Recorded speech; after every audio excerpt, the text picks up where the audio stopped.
Contoh misalnya, kadang-kadang kita melihat ada beberapa orang, mohon maaf ya, mungkin dia juga nggak sengaja, tapi akhirnya mempersulit orang untuk mengenal Allah.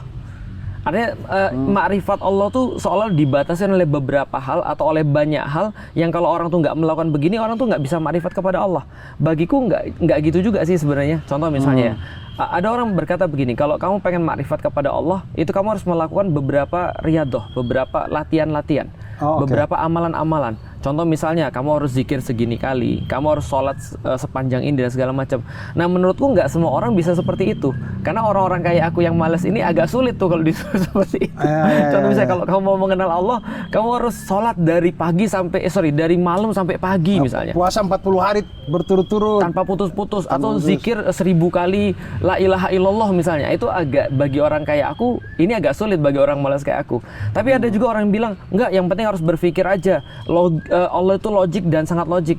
Nggak semua orang logik mas sebenarnya, dan nggak semua orang ya semua orang punya akal, tapi nggak semua orang itu dikaruniakan kelebihannya itu adalah logika.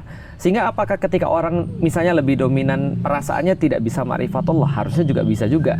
Hanya saja memang akal ini menjadi sesuatu yang wajib dan menjadi sesuatu yang harus ada porsinya dalam mengenal Allah. Nah, itu pendahuluannya aja sih. Nah, itu yang terjadi pada aku. Nah, jadi ketika aku itu mengenal Allah, aku mengenal Allah dari mana? Dari tanda-tanda yang Dia berikan.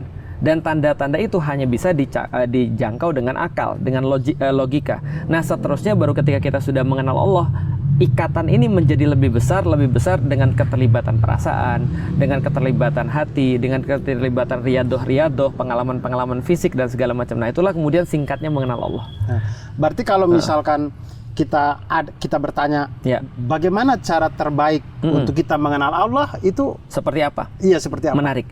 Maka kita harus tahu bahwasanya Allah itu punya hamba yang paling tinggi adalah Rasulullah Muhammad.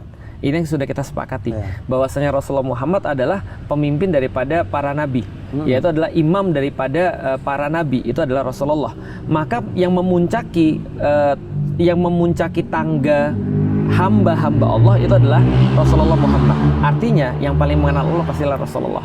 Nah, pertanyaannya kita adalah bagaimana Rasulullah mengenal Allah? Nah, kita harus lihat pada ayat yang pertama turun. Ayat yang pertama turun adalah Iqra. Bismi rabbikal ladzi khalaq. Khalaqal insana min alaq.